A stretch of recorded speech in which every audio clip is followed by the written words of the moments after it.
Okay, here we go. The short version. How short is this, I should ask? Short.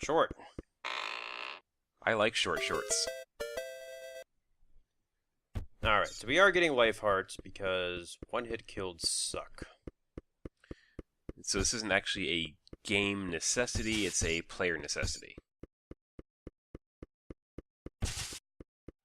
Okay, that was optional grass. You're killing optional enemies. There's a lot of stuff you were just doing to be gratuitous here.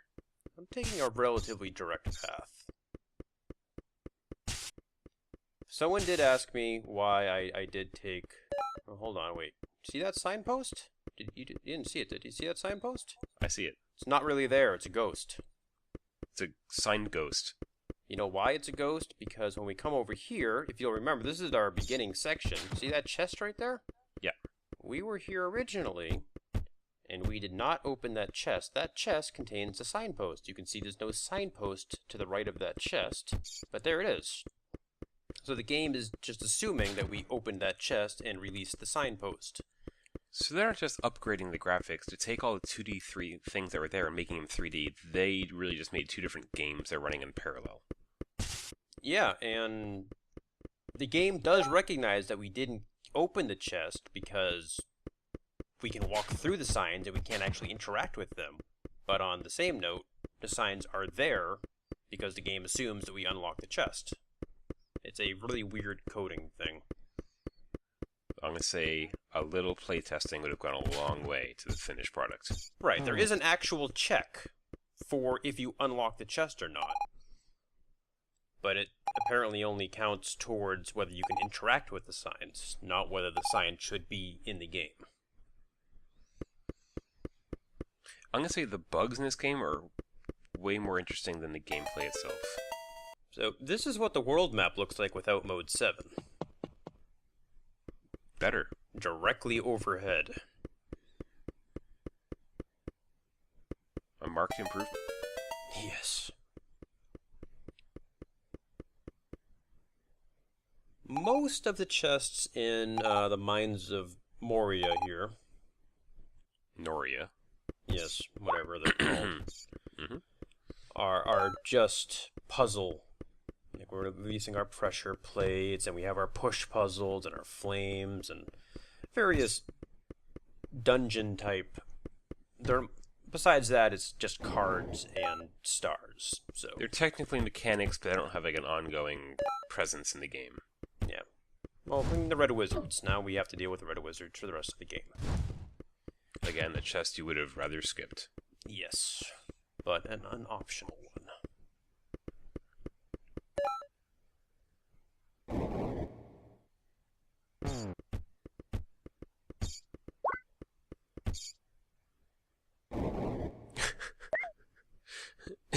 You have to open the chest to trigger a trap. You have to defeat the trap to open the door that wasn't there before you opened the chest. Right. A good game.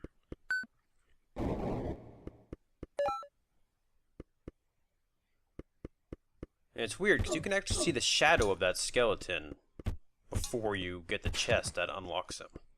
Could you always, or is that just an artifact of not having other graphics we've been Nope, bypassing? you can always see skeletons. You can see where they're going to drop.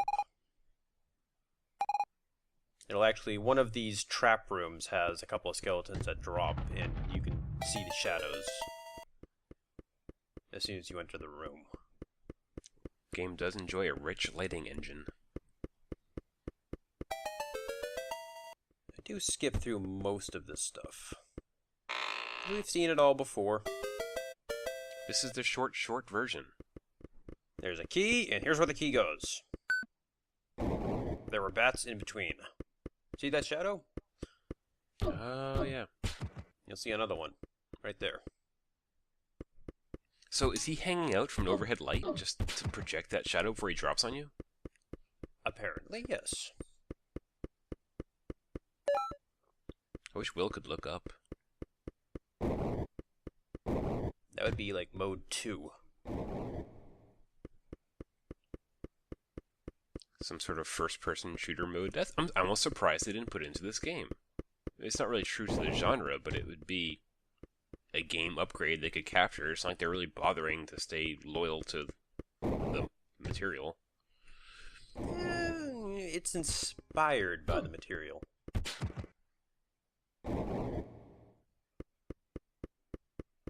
I've never come out of this room injured, but this is where Molly heals you. I've never seen it in action, because I'm pretty sure I've always had full hearts coming out of that room. So, another non-optional chest. Damn it. Yes, this is the bottomless pit, and this is the only enemy that ever falls down it. I was going to try to lure some skeletons back to this pit, and I might do that on my next playthrough, because skeletons, even if you hit their shield, they do deflect backwards a little bit. So their shields are technically indestructible. These two skeletons right here. I'm going to try to, when I do my next playthrough, I'm going to try to lure them down to that pit. They do kind of follow you, but they walk in your general direction. But they don't actually track directly to you. So pathing them around is kind of difficult, but you will actually see, I'm going to come back to this room in a bit, and you'll see what progress those skeletons have made while I've been away, because I didn't actually bother fighting them. So I just noticed two things. The first is that you said next playthrough, like you want to do this yet again, and... Okay, I forget what the other one was, because that was really actually very distracting. Oh! You cut off the tornado machines, because... How long did it really take you this time? Nothing. I still have full hearts. I did not get touched by a spike, and I did not get touched by a spike on my way out of this room either. We should have started with the short version. I've had a lot of practice up to this point. Okay.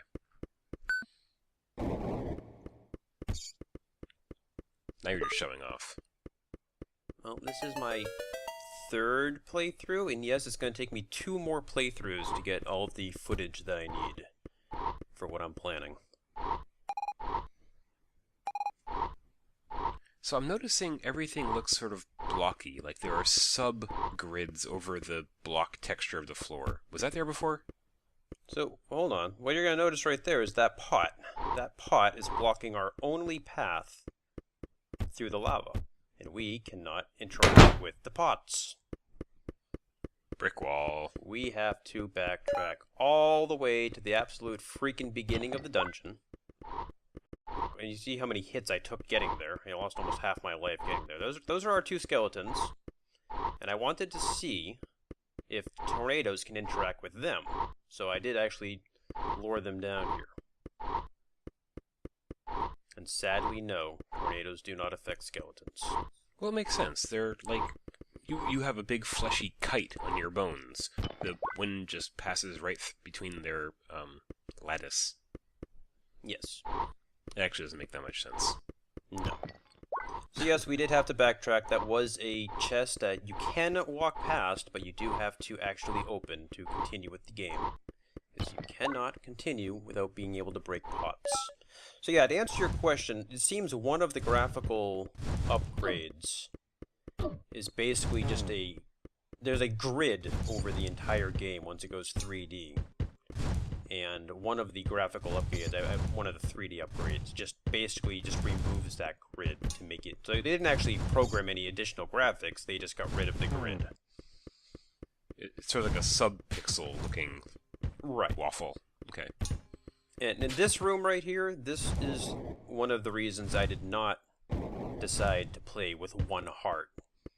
Because you are forced to kill everything in that room. And I think it starts off with 4 or 5 red wizards. But I'd like to remind the audience, a superior player could actually do this with 1 heart and no continue system.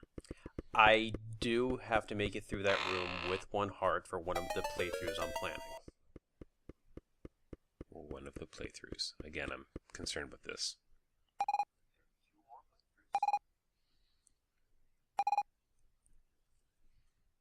Will, let's go defeat a puppy.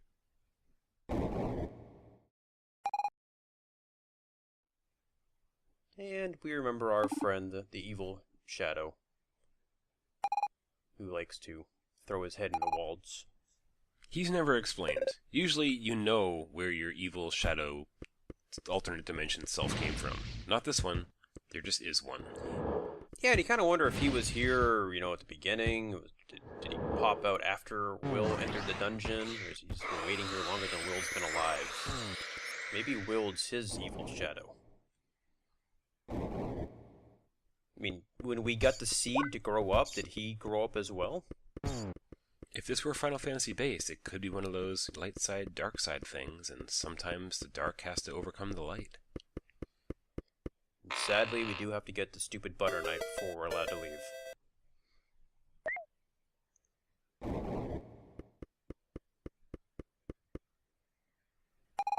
That's so Indiana Jones. Take a treasure, flee the temple.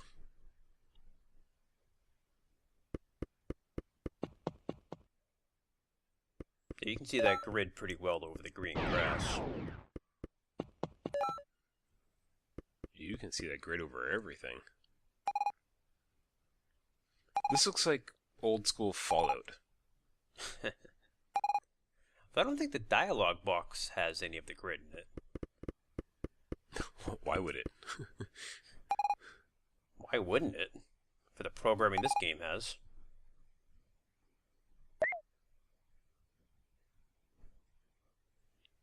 Are we going to get it right this time? Nope. I had it written down again, but I continue to not be able to find it while I'm recording. Next playthrough. Next playthrough.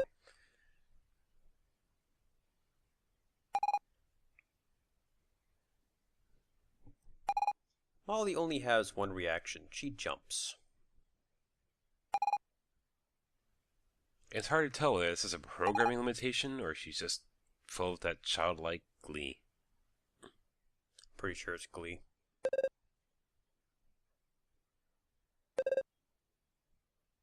I mean, look at the town she comes from. It must have been really exciting for her to get out and be attacked and killed by molds.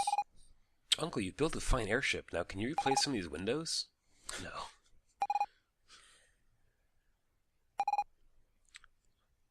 That kid who's chasing a butterfly. The butterfly's going to fly in there. He's going to try to crawl in after it and get all lacerated. I forget the name of the game, but there's a zombie survival game where you actually have to... You can find broken windows to enter buildings, but you do have to remove the broken glass, like with a stick or something, or you will get injured crawling through them.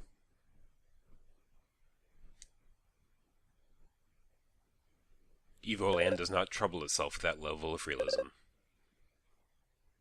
That window looks too high for Will to crawl through. His head wouldn't fit. Oh, and also, we're not getting the upgraded DVD player, so we do have loading screens everywhere. Wait, why did you have to open that? Yes, because you need to talk to him for the bomb quest. Oh. Okay, without bombs... Oh, there are going to be caves you can't blow your way into. Okay. Bombs are required. Which means I did leave the kid in the chasing the butterfly, because I thought I might be able to leave him in that chest, but no, you do need him for the bomb quest as well. The merchant I could have left in there.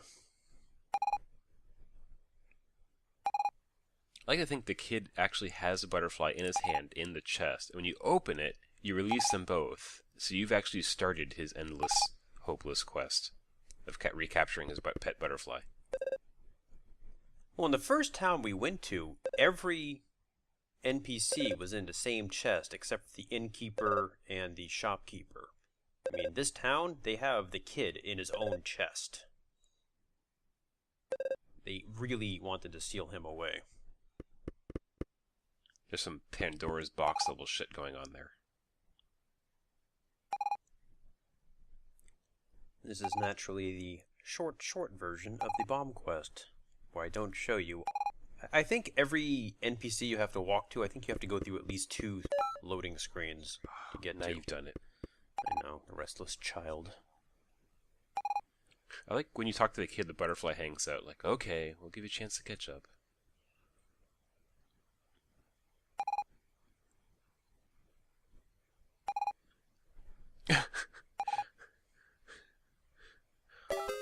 Our quest progresses splendidly.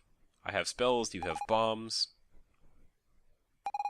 Onward to assemble the amulet. Can you summon the space dragon yet? Soon.